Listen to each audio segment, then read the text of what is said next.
Hi, my name is Meg Forney, and I'm running for Minneapolis Park Board District 6 Commissioner. And I'm Phil Lindsay, co-host of this program and an avid supporter of Meg Forney's. And we are going to do, in this show, we are going to talk about my experience, my proven leadership, my strategic vision, and my ability to build bridges for you as a commissioner. And we'll be right back.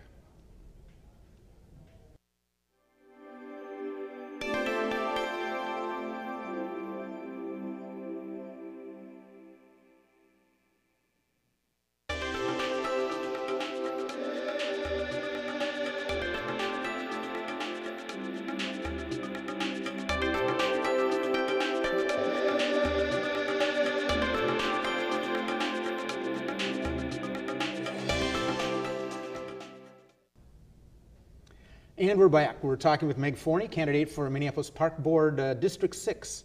And for the sake of our viewers, Meg, could you outline for us what those boundaries are for District 6? I'm not sure everybody knows exactly where they are. Yes, well, as a matter of fact, they start at 35W and it goes all the way over to the city limits on the west side, from Lake Street down to the city limits, except for a little chunk of East Calhoun. Okay, the Echo neighborhood. The Echo neighborhood, as a matter of fact. And in that, there are some wonderful amenities. There's Lake Calhoun, there's Lake Harriet, there's the Minnehaha Creek, we've got the Rock Garden, we've got the Rose Garden, and we've even got Theodore Wirth's house. When he was the historic property there, exactly, that's right. Right. Well, the reason we're doing this is so that people get to know you and what your candidacy is about, your background. You have a long record of community involvement. Could you just outline a little of that? Some of those very neighborhoods you were talking about. I know you've been involved in East Calhoun, West Calhoun. What have you been involved in over all these years? Well, see, I did start out at the East Calhoun. I was originally the treasurer, and then I went on and became the editor of what started out as the Echo News, expanded into the East Calhoun News, and now is called the Uptown News. In moving over to the west side, I became the chair of the West Calhoun Neighborhood Council, the actual council itself. So neighborhood-wise, those are the things I've been doing. Then I also did citywide types of things, and that was People for Parks. I did the Committee on Urban Environment, where I met you, sir. That's right. Better known as Q to many people. Exactly. And the Q Awards I chaired for, I think it was 15 years. And then also I've worked on what's called the Above the Falls, which basically is continuing our river corridor up to the city limits.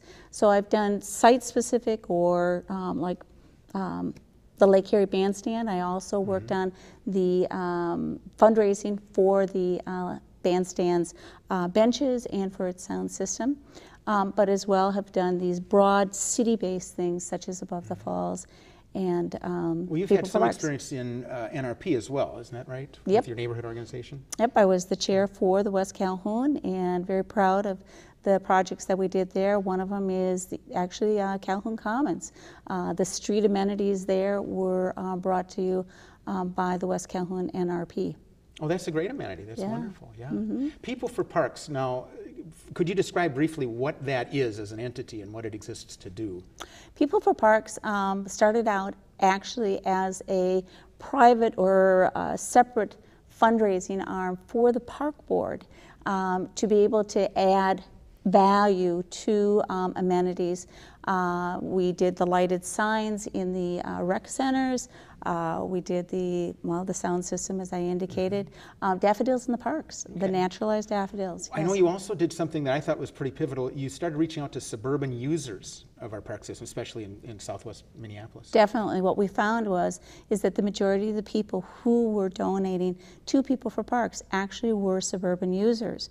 And so we activated that, nurtured that, and my hope is that we will be able to engage more of our suburban users in supporting our park system. There's something also about your community involvement I think a lot of people don't know, and that you've also been involved with some of the sports and recreation back in your day in WESAC, I believe. WESAC, I was a girls soccer coach, yes I was, and I loved it. It was wonderful to watch the growth of those girls, and the more involved that they were, the longer they stayed engaged in the sports.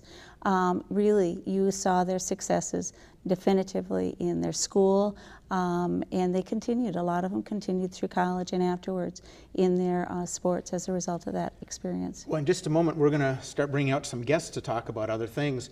But first, I know that planning is crucial to making a system as dynamic as the Minneapolis Parks work. You've had a leadership role. Could you very briefly describe what your role in some of the planning efforts for the parks has been? Actually, I am probably, well, I know that I am the only candidate who's actually been appointed to citizen advisory committees, which is a very, very significant involvement of constituents in our park system. The park staff values those CACs, is what they're referred to as. I've been appointed to over half a dozen of those, and have also been asked to be the chair of 2 of those. Great. Now, very briefly, there's a website people can go to for more background on you, more of the community involvement you've had. Can you rattle that off? megforney.org. Simple. All right. That's good. megforney.org.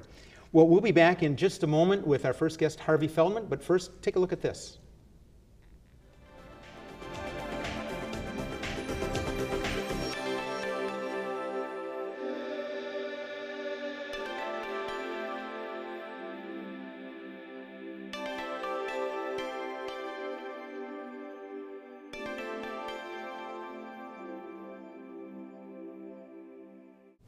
Well, be sure to look for the smart car advertising Meg Forney for Parks. That's fun to see driving around District 6. I want to thank you for watching, and thank very much Minneapolis Television Network for having these candidate talk shows.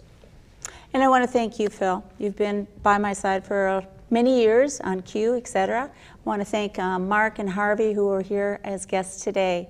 I'm asking for your vote November 3rd. For over 30 years, I've been advocating for parks. I have the proven leadership. It's time. And I want you also to remember that this year we have the opportunity to rank our candidates. So rank Meg as #1, your candidate for District 6 Park Board Commissioner. Thank you.